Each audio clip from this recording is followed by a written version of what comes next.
दोस्तों, मैं कमांडर सुधीर कुमार अपने YouTube channel pulse beat of India पे आपके समक्ष मैं आज प्रस्तुत हो रहा हूँ।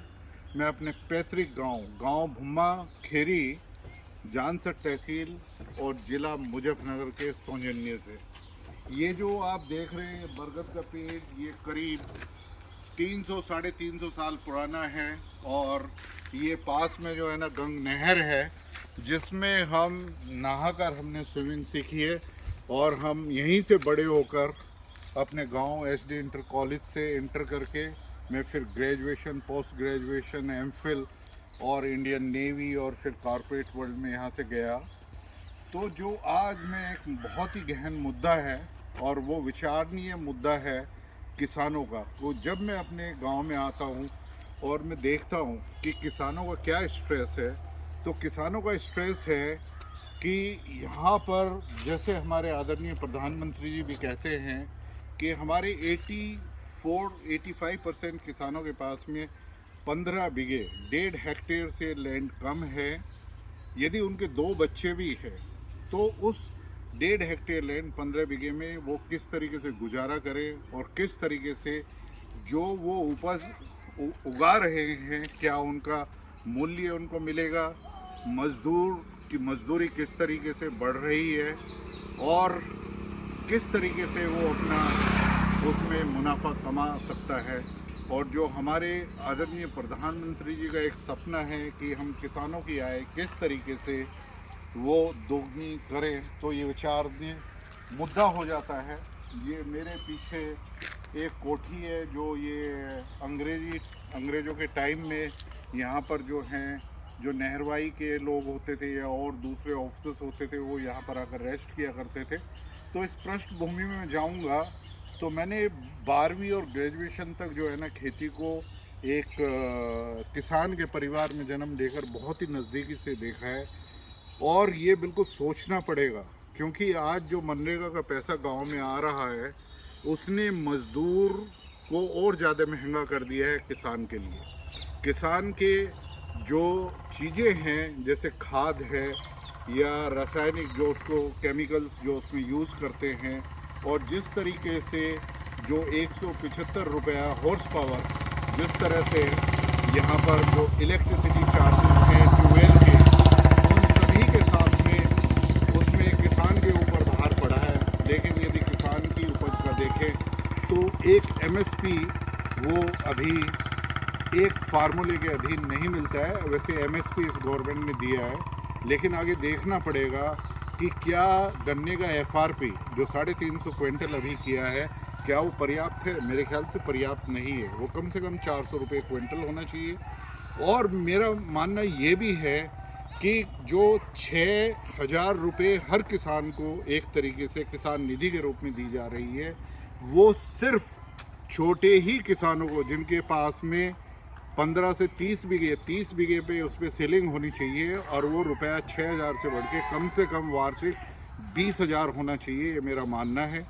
और जो बिजली है वो ऐसे किसानों को जो स्मॉल और मार्जिनल किसान हैं 15 से 30 बीघे के, उनकी बिजली का जो बिल है वो कम से कम आधा होना चाहिए। और उनकी सब्सिडी जो खाद की है और जो केमिकल्स है, केमिकल्स पे छूट होनी चाहिए। और उसका जो प्रावधान है वो directly DBT, direct benefit transfer, उसके अकाउंट में आना चाहिए। और मेरा एक सुझाव और भी है कि जो किसान लोन ऐसे किसानों को, स्मॉल और मार्जिनल किसानों को करीब 3 लाख से लेके 5 लाख तक मिलता है 15 बीघे से लेके और 30 बीघे ज़मीन पर, उसका जो इंटरेस्ट रेट है सब्सिडी के बाद में पहले 7% पे और फिर वो यदि वो टाइम पे चुका देता है 4% पे, मेरे ख्याल से इसको भी घटाकर कुल 4% पे ऐसे किसानों को देना चाहिए। और 2% पे यदि वो टाइम से चुका रहा है तो सिर्फ 2% इंटरेस्ट रेट पे। इससे अलग जो हमें ऐसे किसानों को स्मॉल और मार्जिनल के लिए करना है, तो मेरा सुझाव ये है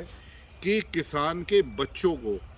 वो फ्री एजुकेशन होनी चाहिए 12वीं तक, और वो सभी के समक्ष होनी चाहिए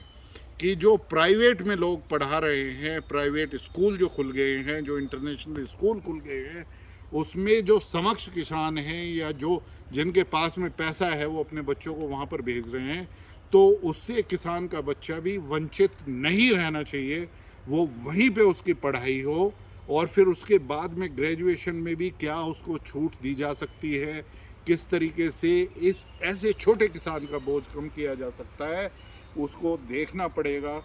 तो तभी हम आगे बढ़ सकते हैं। मेरे ख्याल से C2+50 जो किसान का एक्चुअल MSP है वो किसान की फसलों का मिलना चाहिए, ऐसे किसानों को स्मॉल एंड मार्जिनल। और मैं आदरणीय प्रधानमंत्री जी से एक बात और कहना चाहूँगा कि वो ये है कि जो बड़े किसान हैं कॉरपोरेट, जिनके पास में हज़ारों एकड़ ज़मीन है, चाहे वो एमवे हो, चाहे वो और कोई भी कंपनी हो, जो ऐसे बड़े किसान हैं 100 बीघे से ज़्यादा, वो सबसे ज़्यादा इनकम टैक्स वो किसान की आय पर कमा रहे हैं। और ये अमाउंट जो है वो करीब 56,000 करोड़ से 60,000 करोड़ है। तो उन सबको इनकम टैक्स लगाया जाए, किसान में नहीं काउंट होने चाहिए वो, क्योंकि उन पर बहुत ज़्यादा ज़मीन है। तो ऐसा फ़ायदा भी जो गवर्नमेंट 50 से 60,000 करोड़ रुपया बचाएगी तो वो किसानों के लिए काम आना चाहिए। और एक मैं सुझाव बहुत दिनों से देता आ रहा हूँ गवर्नमेंट ऑफ इंडिया और आदरणीय प्रधानमंत्री और आदरणीय कृषि मंत्री गवर्नमेंट ऑफ इंडिया को, कि यदि हम किसान फंड में 5 लाख करोड़, जिस तरीके से हमने जो बैंकों को सुदृढ़ करने के लिए भारतीय गवर्नमेंट ने 5 लाख करोड़ रुपया दिया है लिक्विडिटी को रिस्टोर करने के लिए, तो क्या हम इसी तरीके से किसान फंड एक तरीके से नहीं बना सकते? यदि इतना पैसा उसमें रखा जाए, उसको शेयर मार्केट में इन्वेस्ट किया जाए, तो मेरे ख्याल से 5 साल में जो 5 लाख करोड़ होगा वो किसान फंड में 10 लाख करोड़ हो जाएगा और 10 साल में वही 20 लाख करोड़ हो जाएगा। तो ये मेरा सुझाव है कि कहीं से भी पैसा बचाकर यदि हम बैंक की लिक्विडिटी को बढ़ा सकते हैं, तो क्यों ना हम किसान के लिए भी ऐसा एक बहुत बड़ा कदम आगे लें, अपने छोटे और जो हमारे स्मॉल और मार्जिनल फार्मर्स हैं, कि उनकी मदद हमेशा के लिए की जा सके। आप ज़रा US में भी देखिए कि किसानों के लिए कितनी बड़ी सब्सिडी है। और यदि हमें किसान को खेती में कम लोग लगें तो उसको भी ध्यान में रखकर ये सुझाव जो है ना भारतीय किसान के लिए करने पड़ेंगे। अब मैं असली मुद्दे पर आता हूँ कि किसान बिल भारतीय छोटे किसानों के लिए, स्मॉल एंड मार्जिनल्स के लिए बहुत ही अच्छे थे, लेकिन अब वो बिल हट गए हैं। तो FPO अभी भी यूपी गवर्नमेंट में FPOs जो बन रहे हैं उसमें मेरा एक मानना है, जिसमें क्लैरिफिकेशन आना चाहिए कि जहाँ पर एक शुगर फैक्ट्री है और मान लिया मेरा गांव वो शुगर फैक्ट्री में सिर्फ 8 किलोमीटर उससे दूर है, तो कल को यदि मैं इथेनॉल बनाने की फैक्ट्री लगाना चाहता हूँ कोई छोटे स्केल की, तो क्या मैं वो 15 किलोमीटर तक अभी तक शुगर फैक्ट्री जहाँ पर गन्ना ले रही है उसको लगा पाएंगे? शायद ये क्लैरिफिकेशन यदि यूपी गवर्नमेंट और हमारे माननीय कृषि मंत्री जो अभी उन्होंने शपथ ली है और योगी जी इस तरफ ध्यान दे, तो मेरे ख्याल से किसानों को एक वेस्टर्न यूपी में स्पेशली एक बहुत ही बड़ा मैसेज जाएगा कि किस तरीके से वो मिलकर FPO बनाकर और सामूहिक तौर से ये छोटे और मार्जिनल किसान एक साथ मिलकर FPO और इस तरह की फैक्ट्री को लगाएं, जहां पर वो 10,000 क्विंटल से 20,000 या 25,000 क्विंटल गन्ने को पेड़ का फ्राई करके, और यदि वो उससे एथेनॉल बना सकते हैं तो उस एथेनॉल का प्रावधान यदि गवर्नमेंट का बाई बैक करेगा तो ये एक बहुत ही बड़ा कायाकल्प होगा पश्चिमी उत्तर प्रदेश के किसानों के लिए। तो आज अपनी इस पैतृक गांव भुम्मा से, और एक ये बहुत ही ऐतिहासिक जगह है जिसको नहरवाई की कोठी और गंग नहर के किनारे और ये बरगद का पेड़ जो 300-400 साल पुराना है, वहाँ की पृष्ठभूमि से मैं किसानों का एक मुद्दा आपके समक्ष रख रहा हूँ। मुझे पूर्णतः उम्मीद है कि हमारे जो कर्मठ हमारे मुख्यमंत्री हैं योगी जी,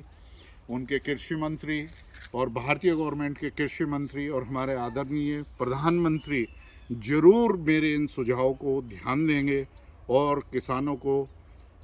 सबल बनाने के लिए और किसानों की इनकम जो हमें डबल करनी है उस तरफ ज़रूर ध्यान देंगे। धन्यवाद।